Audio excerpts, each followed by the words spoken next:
Outfitters Local 83 want to thank the owners and contractors of the Ohio Valley for using their locally trained workers.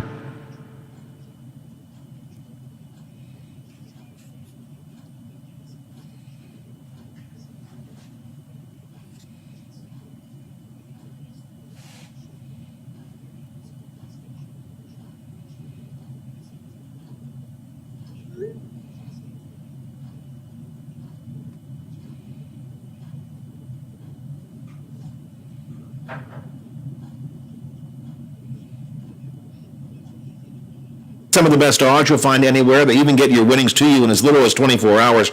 And that's a lot of reasons to try FanDuel Sportsbook. But I've got one more for you. Right now, new users can place their first bet on FanDuel Sportsbook risk-free and get up to $1,000 back in site credit if you don't win. They've got all different kinds of bets, all different kinds of odds, long shots, short bets. Take your pick as you choose. See for yourself why FanDuel is the #1 sportsbook app by downloading it and sign up with my name, Monroe, as your promo code, MONROE. That way they know that I sent you on the Watchdog Morning Show. FanDuel Sportsbook, promo code Monroe. You must be 21 and older, present in West Virginia. First online real money wager only. Refund issued as non-withdrawable site credit, expiring in 14 days. Restrictions do apply. See full terms at sportsbook.fanduel.com. Gambling problem? Call 1-800-GAMBLER or visit 1-800-GAMBLER.net. This is the sound of a racing heart. It's beating a little faster because it belongs to a young child. But this child isn't in the middle of a close soccer game or playing with their puppy in the yard. Her heart is racing because she's just been told she has to move foster homes again. Change a child's story. There's a child waiting for a volunteer like you. Learn how you can help at casaforchildren.org. Hello, everyone. From the Watchdog, I'm Darnell Foster with a look at your local weather forecast for your Friday. Partly sunny skies through the afternoon. Daytime high near 77. Chilly overnight, partly cloudy skies, 52 for the low. A mix of clouds and sunshine for your Saturday with highs in the lower 80s. Have yourself a great day, everyone. From the Watchdog, I'm Darnell Foster. The views and opinions expressed on the following program are not necessarily those of this station or its sponsors. This is the Watchdog Morning Show with Howard Monroe and Brad Leonard behind the board in the producer's chair. So what's up, Pussycat? Got a bunch of stuff to deal with here on this Friday edition of the show. Coming up in only a couple of minutes, a new nationwide poll shows increasing support of and trust in public health agencies as COVID concerns dominate the news. That might seem counterintuitive depending on what social media postings you read. We'll talk with Dr. Brian Castrucci about that coming up in a minute. Senator Manchin and Governor Justice clash over a broadband announcement. The ACLU sues the city as Wheeling officials plan to remove several homeless camps along the creek tonight. WVEA may file an injunction over back-to-school decisions. Local social media postings discuss child abduction attempts, but law enforcement are trying to sort through them to see what's true and what's not. WVU students are being disciplined for going to bars without proper precautions. In the D.C. Digest, did Trump call U.S. war dead losers and suckers? One published report says yes. Trump says absolutely not. Facebook is banning political ads a week before the election. Jimmy Carter is pushing back in support of mail-in voting.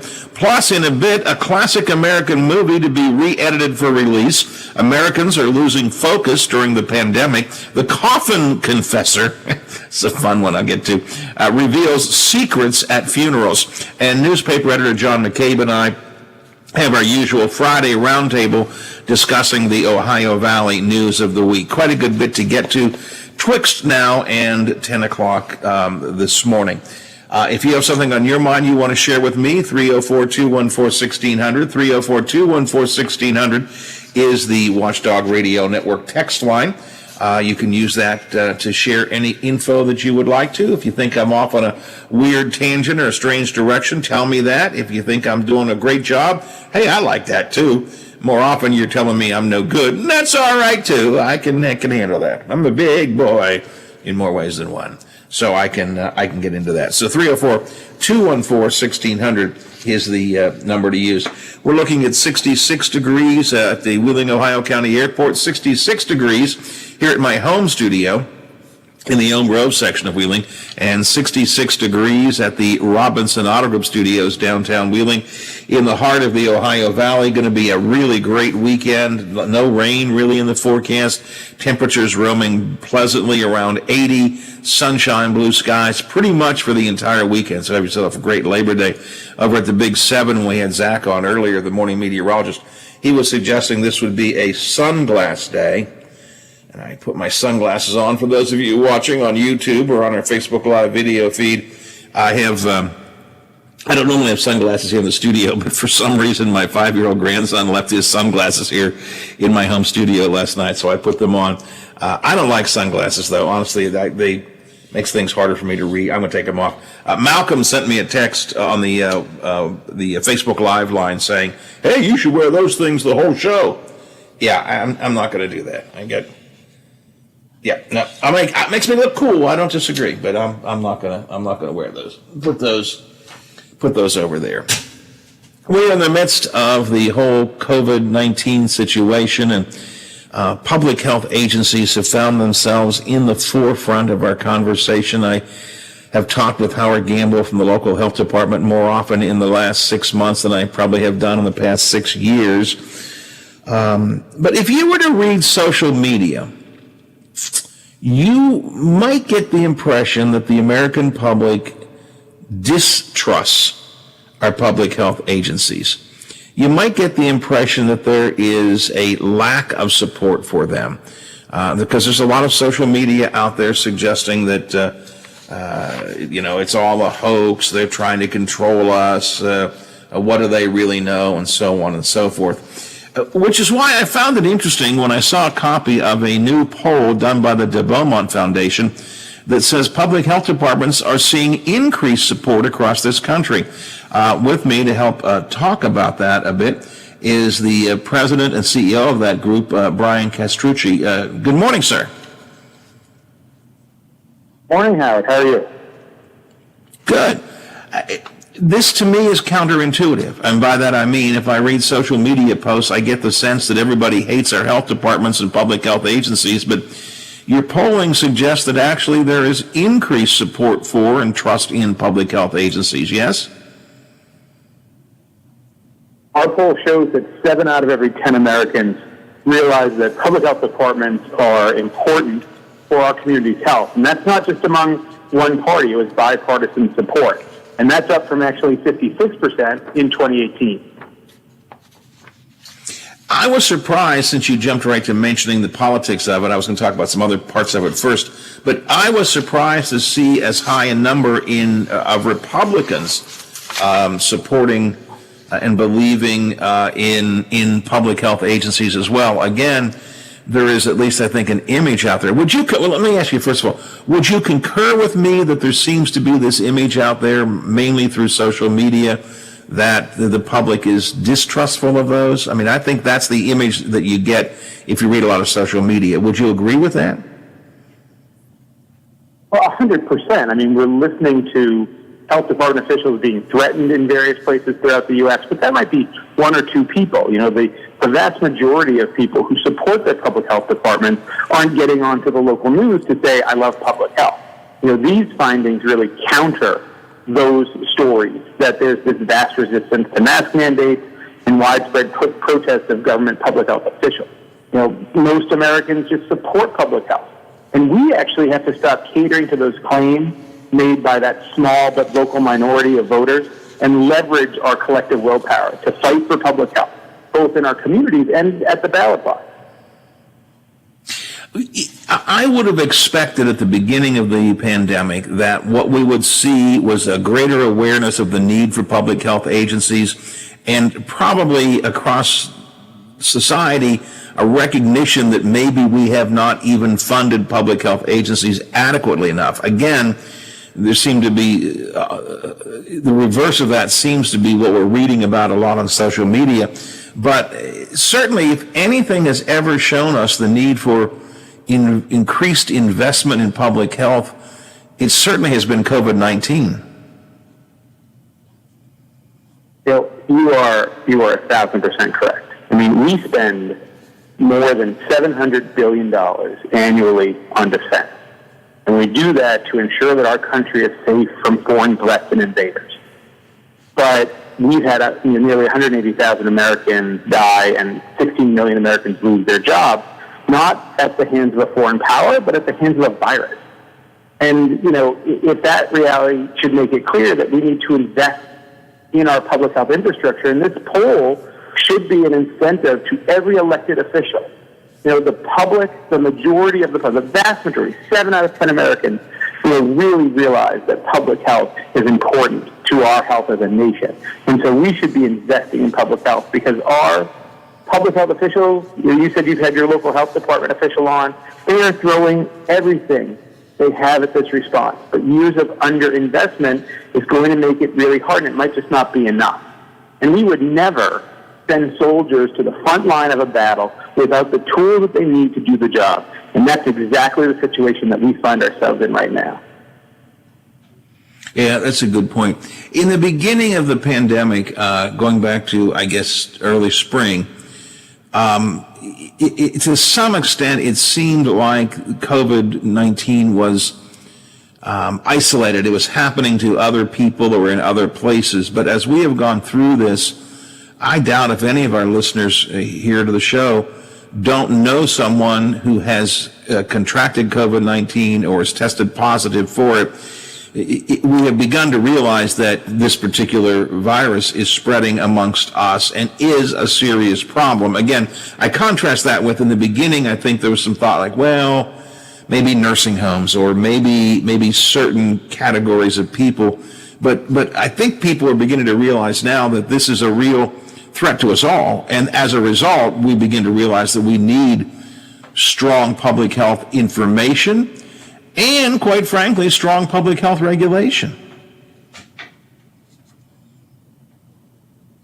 I think, we have to get together and actually fight this virus, and we have to have the resources to do it. The sad part in this whole thing is that most times when we have a crisis in our country, it brings us together. COVID and the discussion on social media and such has just driven us apart. Right? Could you imagine in World War II if people were saying that Pearl Harbor was fake news or Germany wasn't a threat? No, we came together, right? And we need to do that again. And part of that is supporting those who are fighting on the front lines for our health, and that's the public health infrastructure. But we've spent decades not investing in public health. And then we were shocked when it happened. That would be like the firefighters showing up to your house when it's on fire without a hose. But you expect that these folks are ready. That's our commitment. That's our government's commitment to make sure that we're ready. And we have a chance to correct that mistake going forward. And the poll really should give all the support that a politician, an elected official needs to right now say, we're going to commit to public health, just like we commit to the military. But when we talk about a burning house, we literally see flames. When we talk about a military issue, we literally see troops on the ground. We see planes, we see tanks, we see whatever. Part of the problem, well, and it's a two-pronged problem here, I think, and please reflect if you would concur. Part of the problem, number one, is that a virus is an unseen enemy. We can't see it marching towards us. We have to trust on someone who knows how to analyze it to tell us that. And I think the other thing, Dr. Castrucci, is a little bit of this disbelief in science, this diminutionization of belief in science that seems to be more prevalent today than it has been in many years. I think those things lead to, at least again, the image that the public doesn't trust public health.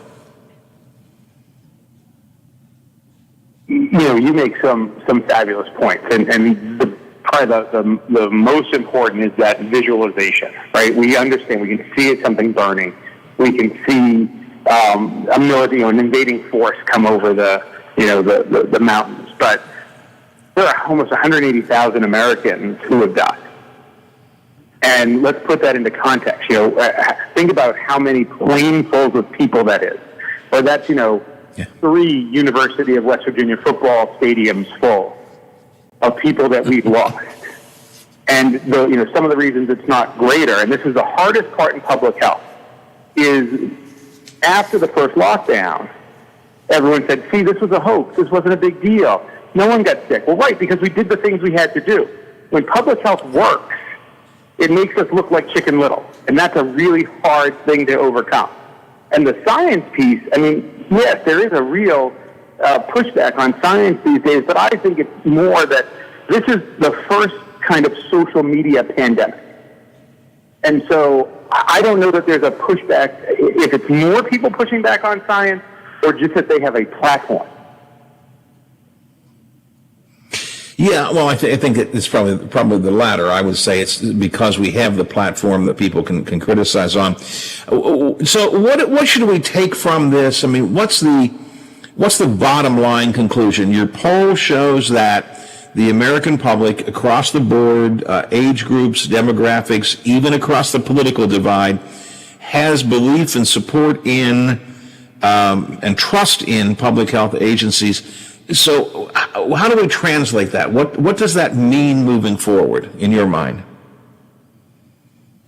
Well, I think what that means is, first and foremost, we have to fund public health, and we need to have legislators and elected officials willing to listen to the voters.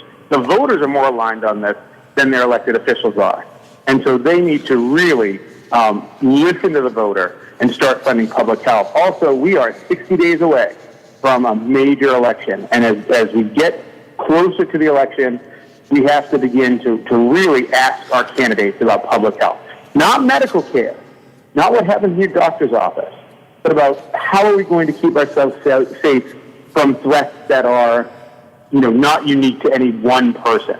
We need to make sure that they have a plan, that our elected officials, our candidates have a plan to rebuild our infrastructure, right? Because if a bridge fails and hundreds of people die, we fix that bridge.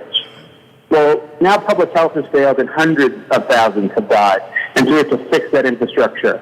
And, make sure that every candidate that you interact with is giving you their plan for public health infrastructure. And then most importantly, the most important public health intervention that we have is voting. And so we need folks to get out and vote public health. I don't want to get into specific politics of this, but I can't help but in this segment of our conversation take note of the fact that the Trump administration, one of the early things they did was eliminate the infectious disease task force. Well, who needed that, right? Who needs that? Again, it's not something we see. It's not an enemy marching across the border. Why bother with it?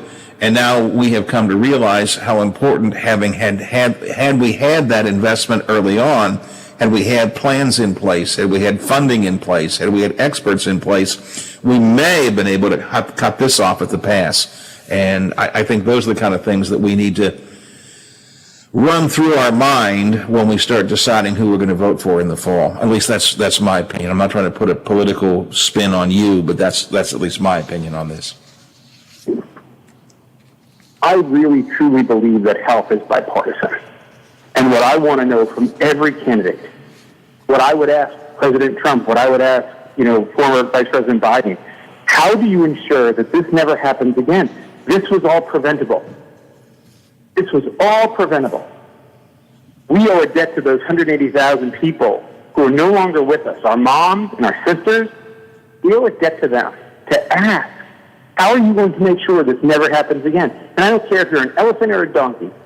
The one thing that unites all of us, I don't care what your political leanings are, is that you want to live a long and healthy life with your family.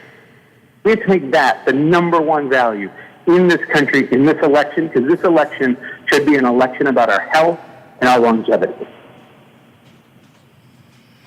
I'm going to leave it at that because that's a great line to leave it on. Dr. Castrucci, I appreciate your time this morning. The poll was most interesting to me. It it gives me hope in what sometimes I feel is a hopeless world. So I thank you for doing the work and for sharing it with us this morning. Have yourself a great day. You too, sir. All right, thanks a lot. Dr. Brian Castrucci is the CEO and president. Let me get his actual title here. I always like to do this correct. It'd help if I had my papers in front of me here ahead of time. He is the president and CEO of the De Beaumont Foundation, which did this poll on public health, which shows that pretty much across the board, people do support public health, have faith in public health, have trust in public health agencies. And again, it also goes therefore to show that when we spend too much of our time raising my hand, yes, I'm raising my hand, when we spend too much of our time on social media, when we spend too much of our time reading Facebook and Twitter and listening to all of the bitching and moaning and whining and complaining, we don't really get a true picture, because that is a distorted point of view that we see of our society. Voices are given an amplification greater than they deserve through social media. But again, white men, college degree men, Republican men, independent women, voters in all regions of the country, all are seeing increased support for public health, increased support of public health. Republican men up 25% in the past year. More than half of the people surveyed said they'd be willing to pay more taxes to support their local public health department, which I think is a good thing. Among those who said public health is important or very important, as I said, white men, Republican men, strong Republicans, independent women, all among those seeing significant increases there. So the need to invest in public health is real, and we certainly are seeing it, and we're hearing sometimes the wrong things, I think, on social media. So appreciate Dr. Castrucci for joining us this morning to talk about that poll. Coming up, I want to talk about Manchin and Justice going at each other once again over broadband funding this time. We'll get into that. And some of the latest coming out of Kanawha County and WVU and some of the back-to-school stuff. The new color-coded map came out yesterday. We'll take a look at what has changed in that. All of that is coming up. And, of course, McCabe and I are kicking around the Ohio Valley news of the week in the next hour of the show. But right now, we'll head to the news desk of WTRF-TV. It's 8:30 in the morning, time for news. And Tony Caridi is here. Among the other matters he'll share with us in our Mountaineer report, Mountaineer football team is going to put Black Lives Matter stickers on their helmet. That is creating some controversy. We'll get Tony's take on that and some of the facts about it coming up straight ahead after we check into the newsroom first. Here on the Watchdog Morning Show for a Friday. The WTRF Channel 7 News Update is brought to you by Thomas Auto Centers, Mall Road, St. Clairsville. Get the best deal at Thomas Auto Centers. Now it's time for your local news headlines from 7 News at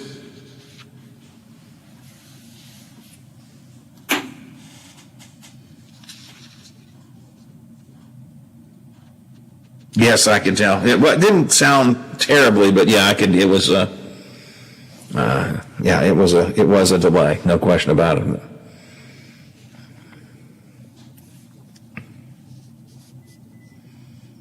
Yeah, I had to just stop and be quiet and hope he picked up on it.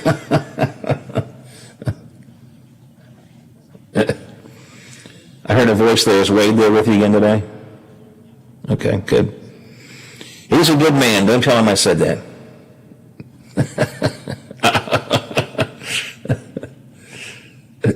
Hank, that's right, Hank. Yeah, he's a good man. He'll be good. You teach him well, and he'll do good.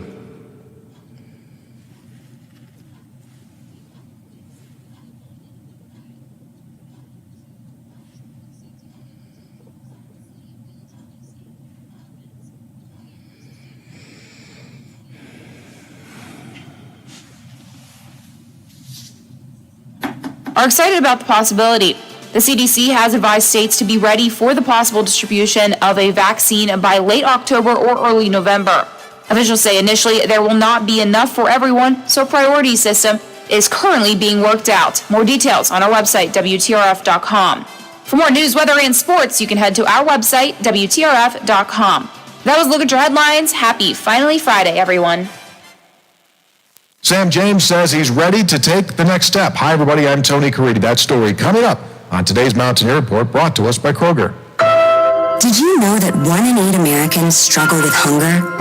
Yet more than 40% of the food we produce is thrown out. At Kroger, we know we can do something about this. We're donating more food to local food banks through our partnership with Feeding America. And we're working with World Wildlife Fund to end food waste. But we can't do it alone. And we hope you'll join us in creating a world with zero hunger and zero waste. Visit thekrogerco.com to learn how you can help.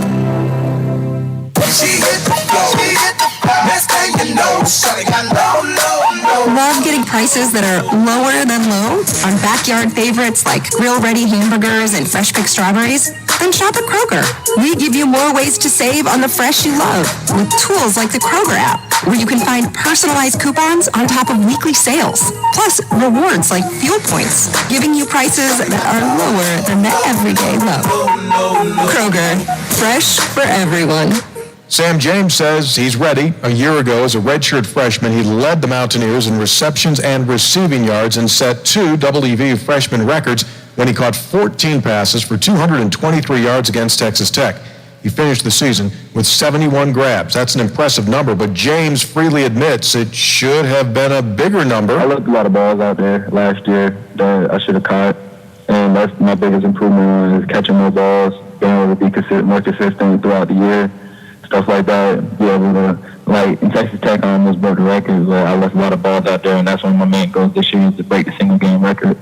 And so that's what I'm pushing for, and that's what I've been working for. James believes the addition of new receivers coach Jared Parker has made him a better receiver. Film study has shown him his hand positioning was often too low as passes were flying his way. The native of Richmond, Georgia, says he is not alone in the improvement category and thinks collectively WVU's receiving core is vastly improved and underrated. Because of what we put on the field last year, our production, people kind of overlooked us. But the receiving core put in work this whole offseason, this summer, this fall camp, and we're going to shock the world, we're going to shock the nation. And then with the other 2 conferences not playing, this is the TV time, and notice we won it, so our receiving core is going to be one of the best in the nation. One thing is certain, the receiving group does not lack in numbers. There are 17 on the roster, including walk-ons. Bryce Ford Wheaton has received consistent praise from head coach Neil Brown over the last month. Newcomers Sam Brown, Zach Dobson, and Keon Wakefield have also impressed and will likely be on the depth chart for next week's opener against Eastern Kentucky. That is today's Mountaineer Report, brought to us by Kroger, the official grocer of WVU Athletics. I'm Tony Caridi of the Mountaineer Sports Network from Learfield, IMG College. Hello, everyone. From the Watchdog, I'm Darnell Foster with a look at your local weather forecast for your Friday. Partly sunny skies through the afternoon. Daytime high near 77. Chilly overnight, partly cloudy skies, 52 for the low. A mix of clouds and sunshine for your Saturday with highs in the lower 80s. Have yourself a great day, everyone. From the Watchdog, I'm Darnell Foster. The perfect cure for your quarantine blues. The Watchdog on Facebook Live. Watch The Watchdog weekdays on Facebook Live, beginning with the morning show with Howard Monroe at 7 a.m. Local talk radio, Watchdog style. Give us a call and tell us what you're thinking. Locally, 304-214-1600. Out of the area, toll free, 866-514-1600 or 304-232-8255. He rambles, he rants, and sometimes he sings. The Watchdog Morning Show with Howard Monroe continues. Well, let's see. I have rambled a bit this morning, and I actually sang a little bit. I sang See You in September earlier today. I don't think I have ranted really significantly just yet, but there's still time. There is still time. And, of course, probably there will be a rant or at least a fight sometime in the next hour when John McCabe, newspaper editor, and I get together. Somehow, it just seems as if every Friday, John and I have something that we just can't seem to agree on. So that's coming up in the next hour of the show, the Ohio Valley Friday Roundtable Newsweek in Review with John McCabe. We just heard Tony Caridi with the Mountaineer Report here. Of course, we here on the Watchdog are the official voice of the Mountaineers now here in the Upper Ohio Valley. Proudly the voice of the Mountaineers here in the Upper Ohio Valley. Last night was the Coach's Show, every Thursday night. The Coach's Show, you heard that on AM 1600 and FM 98.1, WKKX. And Tony Caridi's Mountaineer Report every day. Tony will be on with Hoppy Kercheval today, coming up on Statewide Talkline. And then a reminder that tomorrow afternoon, beginning at 1 o'clock, a 2-hour special sort of previewing the entire Mountaineer season. Tony and Neil Brown and Shane Lyons and a bunch of other folks will all get together and have a 2-hour preview for you on WKKX. So be sure to be tuned in for that tomorrow as we preview the Mountaineer season, our preview program tomorrow, 1 to 3 o'clock. I do want to mention again, because of that program, the Central game, Polka coming to play at Central tomorrow afternoon. It had originally been scheduled for tonight, but it got moved to tomorrow afternoon.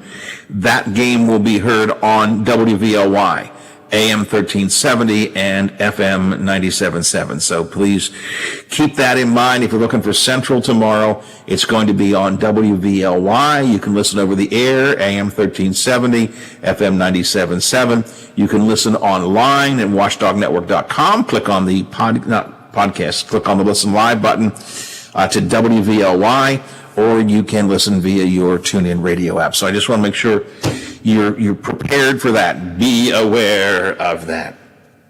8:38:22 till the hour. 66 degrees at the Wheeling, Ohio County Airport, and 66 at my home studio, 66 at the Robinson Honor Group Studios downtown Wheeling, in the heart of the Ohio Valley. The Big Seven did a little checking into some Facebook reports that have been going around this week. It's an interesting story that they've got, and it is once again a DK Wright story. Look, the Big Seven's got some good reporters, give them all a lot of credit, but probably aren't any better than DK. You'd probably agree with me on that, right, Biffy? DK is a veteran. I mean, DK really knows what she's talking about and what she's doing, and she knows how to get the story out and to dig into it and so on. Excellent story she did yesterday on the homeless camp decision by the city of Wheeling. Today, I'm looking at a story that she wrote out of Marshall County. This is the DK Wright story from the Big Seven. Apparently, there have been some reports circulating on Facebook, and I have to be honest, I did not see these, but there are reports circulating on Facebook saying that men in a car have been trying to abduct little children. And Channel 7, DK and the folks at the Big Seven have been trying to track that information down, but they can't really get any hard and fast information. And the police departments that they've talked to said they've looked into it, but they're just not really sure what exactly is going on. From WTRF.com, a grandmother told Moundsville police on Thursday about an incident that happened the previous Wednesday evening. Her 4-year-old grandson was playing in the backyard when a silver car pulled up. They said, "How you doing, little boy?" The little child ran away from the car. The grandmother took the child into the house and left. That had the grandmother concerned, and I think rightly so. You don't want strangers popping up to your 4-year-old grandson and saying, "How you doing, little boy?" Because who knows what the next phrase is? "Would you like some candy? Get in my car." They didn't say that. I'm just saying who knows what the next phrase might be. Moundsville's Police Chief Tom Mitchell says the grandmother actually witnessed it. I mean, she saw this happen, but did not contact law enforcement at the time. She did post it on Facebook, and then the police department got in touch with her, but they haven't been able to really track the story down any further than that. Moundsville's chief says, "We're going to look into this as best we can. Given the bad guy has an 8-day head start, we'll just keep on trying. But if something occurs like this, give us a call right away. We'll run out and try to solve it at the moment. We have a lot better chance to do it shortly after the incident occurs than a week after the incident occurs." So, and how many times? Go ahead, Biffy. I was going to say, how many times now, Howard, have we gone over stories and someone, the first thing they do immediately is post it on Facebook instead of notifying the authorities right away? If you notify the authorities right away, it gives them a better chance, like you said, than waiting now what's been, 8 or 9 days. It's exactly the point I was about to make. We've talked about it many times on this show before. There's this desire. I guess I don't even know what motivates us, but and I don't mean to be critical. I'm not criticizing the grandmother, but there's this desire to get the information out to the public, which is fine, and that's okay. I want to warn the public that this happened to my grandson, so nothing happens to that. I get that, but call the cops. Just report it. And I know that probably people say, well, I'm afraid they'll think I'm being silly or I'm being fool. Well, you know what? Get yourself on the record at least.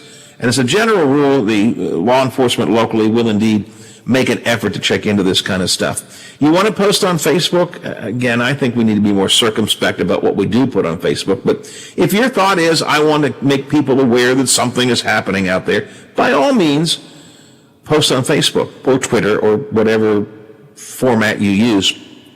But nothing will happen unless you let the cops know about it.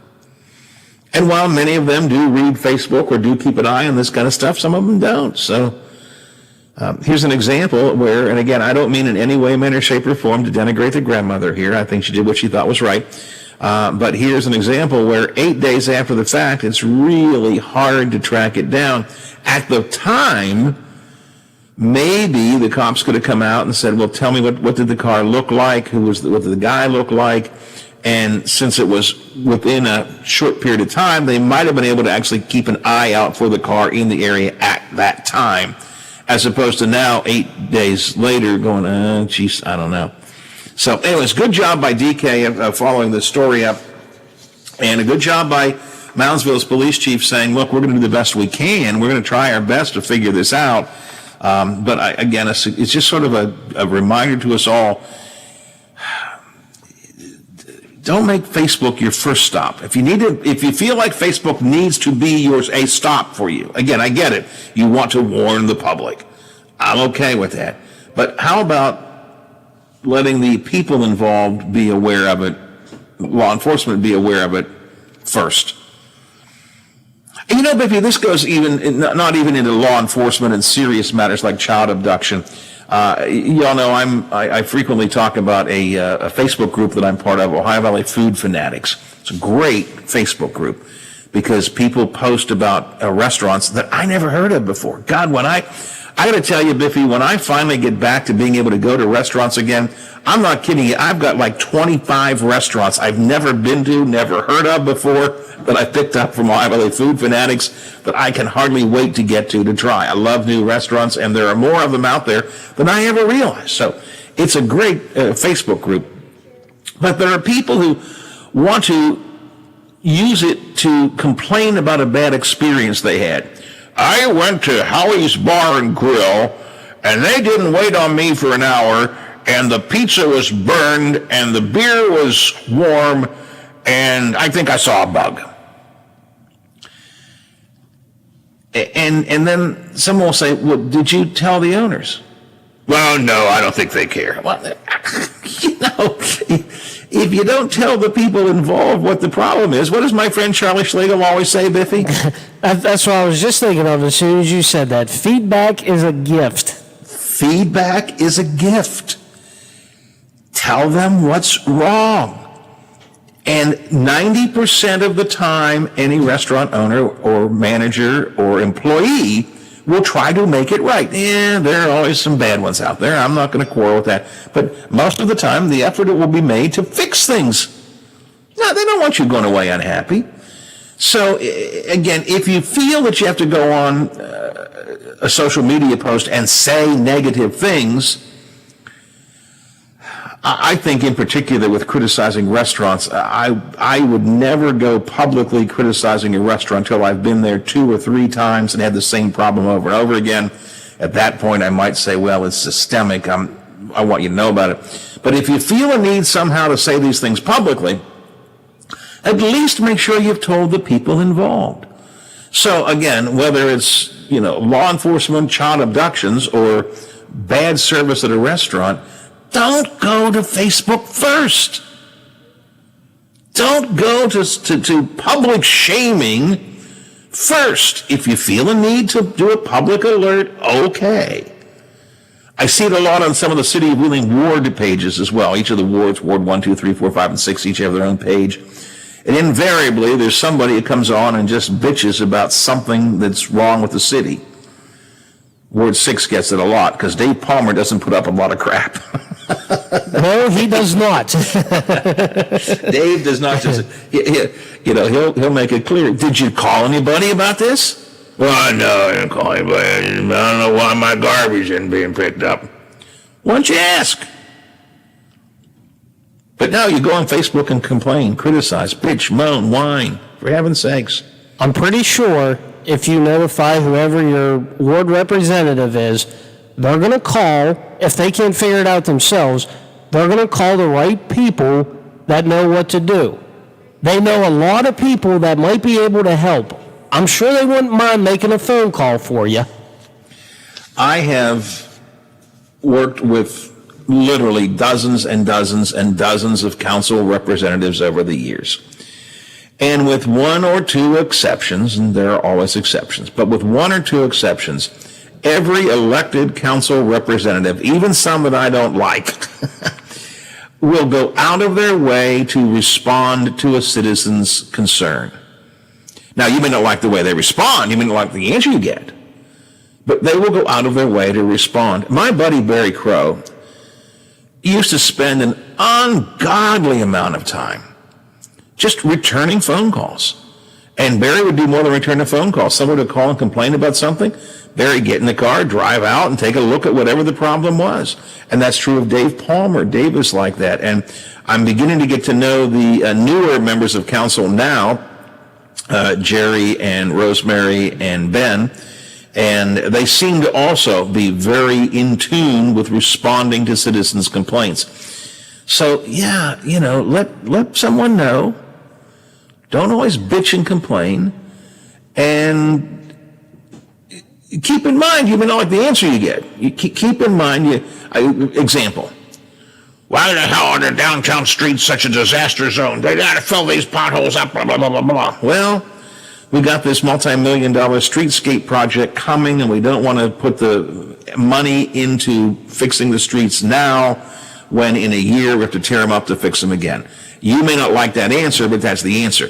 But ask the city officials. So again, whether it's something you don't like that's being done in your local government, whether it's a food service you got that was bad, or whether it's something you're seeing on the street that requires law enforcement to be aware, don't go to Facebook first. And I guess I'm not going to keep on lecturing on that, but Biffy, how many times have we talked about this? Yeah, it seems it's been happening more and more as of late. Yeah, and we talk about it quite a good bit. 10 before the hour here on the Watchdog Morning Show. Let's see, I want to talk about advertising real quick. First of all, the thing I want to say about advertising is you should be advertising on this radio show. That's the first thing I want to say. If you have a business or a service, you should be advertising here on the Watchdog Morning Show. Because we can help you. We can get the word out. We can let people know what you've got to offer. That's not really what this is all about, but I thought since I was mentioning advertising, I would mention we're happy to help you. Give JoJo a call. He will take care of you the best way that he possibly can, and he can take care of you in a good way. So that's my first comment about advertising. But a couple of advertising stories here, Biffy. New survey has been out of political advertising, and I guess this doesn't totally surprise me. Billions and billions of dollars are spent on political advertising every year. This may well be the most expensive advertising year ever. And if you use radio, we thank you for that. But I hate to say the truth of the matter is, in some cases, it's really wasted money. Study done by Yale looked at 49 high-profile ads from the 2016 presidential campaign and measured their ability to persuade people. And what they discovered was that really political ads don't persuade voters to change their minds, which I don't think is a surprise, especially in our highly divided society anymore. We all know what we think. We all know what side of the fence that we are on. There's not a lot of riding the fence anymore. Once upon a time, a long time ago, there was. Once upon a time, a long time ago, you would seriously consider, I don't know, am I going to vote for the Republican? Am I going to vote for the Democrat? Who am I going to vote for? I want to learn more about these people. But we have become so divided that we tend to be in one camp or the other anymore, which in my mind means that advertising is more designed to motivate your base, as they say. If you're a Democrat, you want to get people riled up to vote against Donald Trump, and if you're Trump, you want to get people to jump to his defense. But this study was done on the 2016 presidential campaign, both the primaries and the general election, and they found that on average, political advertising moved a candidate's favorability rating 0.5%. 0.5% is the best it did in terms of moving people from one side of the aisle to the other. So it's not totally surprising to me, but I thought it was kind of interesting. Is a studied research report here out of Yale that says political advertising doesn't really persuade people, and I believe that. It doesn't mean political advertising is important. It doesn't mean that it can't influence an election. It just means it's not going to get someone to change their vote. What you want to do is get people to feel stronger about the vote that you hope they're going to make already. I would think, Howard, that study would be geared more towards those that are undecided or are independents who aren't sure. Because most people know who they're going to vote for already. I would think if you're undecided or, again, an independent who's not sure, that might be the only group that would be persuaded by political advertising. Well, and the problem is that group is so small anymore. There really are not. Again, let's talk about Trump and Biden, all right? I mean, this is not an election between two people, each of whom is kind of a little bit close to, I mean, they're as different as night and day. So there isn't a lot of room for persuasion because there aren't a lot of persuadable voters out there. Now, I guess there are a lot of voters, I guess maybe a lot of people don't pay as close attention as we do on shows like this because this is what we're all about. The general public may not be as engaged in general, but I don't know that there are many voters who are persuadable anymore. You tend to fall in one camp or another. So, I don't know. That doesn't mean don't advertise. Please advertise on the radio. Getting your name out is important, and generating support among your own base is, I think, very, very important. And while I'm talking about advertising here real quick, Biff, because I mentioned this a couple of days ago, didn't get to the story. The average NFL fan will watch 6.5 hours of NFL action this season and get 18 hours of commercials to go along with it. Wow. Well, and most of them are probably going to be, even though halftime is pretty short, most of them are going to be halftime and probably at the end of the game before they come back and do their post-game show. The group 538, which analyzes numbers of all different kinds of things, usually politics, but also in sports, crunched the numbers and found that this season the average NFL fan will watch 17 hours and 51 minutes of commercials, but only 6 hours, 26 minutes of actual game action. So if you don't think you're getting inundated with commercials, there are some numbers for you to think about. Let's see. According to sportsfact.org, the average NFL fan watches 4.2 hours of football every week over a 17-week season. That's 71 hours and 24 minutes of football. But then when you take a look at the advertising, each game broadcasts about 25% commercials. So 25% of any individual game is the commercial. If the average fan watches 4.2 hours of football a week, 25% is commercials. Then you're getting 63 minutes of commercials a week, and then they multiply that by the number of weeks and so on. So, a little something to think about when you.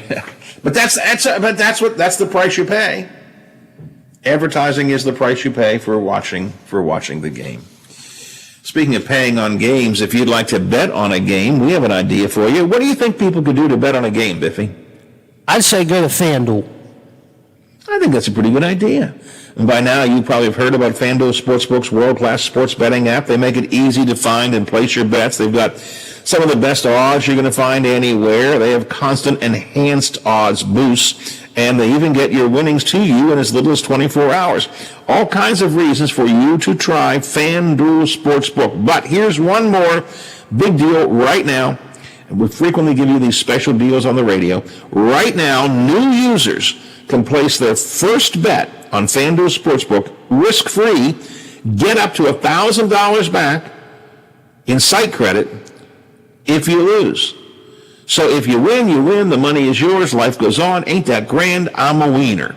But if you lose, they don't take the money out of your account. They put it back into your account in site credit up to $1,000. If you wagered more than $1,000, on you, then you might want to call the 800 gambler number. But if you wager up to $1,000, they'll put that back into your account if you lose, and then you can use it again. They get 14 days to use it again on another bet. And they have all different kinds of bets, special deals, special bets, long shot odds, short-term odds, easy odds. Check it all out at FanDuel Sportsbook. Of course, first of all, you have to download it. Download the FanDuel Sportsbook app. Sign up with my name, Monroe, in the promo code box so they know that we sent you here on the Watchdog Morning Show. You must be 21 or older. You must be physically present in West Virginia or in New Jersey or Pennsylvania, because they're legal there as well. It's your first online real money wager only. The refund is issued as non-withdrawable site credit. It does expire in 14 days. You got to use it in 14 days. There are some restrictions that do apply. See the full terms at sportsbook.fanduel.com. And if you do have a gambling problem, and some folks do, don't gamble. Call 1-800-GAMBLER or visit www.1800gambler.net. FanDuel Sportsbook. More ways to win.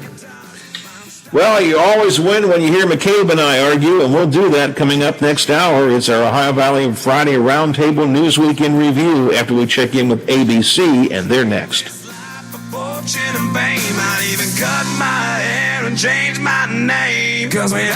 The Watchdog is FM 98.1, AM 1600 WKKX Wheeling, FM 97.7, AM 1370 WVLY Moundsville. The ABC News is brought to you by Thomas Auto Centers, Mall Road, St. Clairsville. Get the best deal at Thomas Auto Centers. I'm Dave Pat. Biffy, I want to use the Godfather cut. It's literally like 3 seconds, so just when I call for it, it pops in, it pops out. And I want to use that coffin confessor before I get to John as well. Okay? Just a little couple things before I get to him. Hopefully he will call in. I anticipate him doing so. So let me know when he's there. I'm going to go out and talk to Teddy for a minute. I will be back. Okay?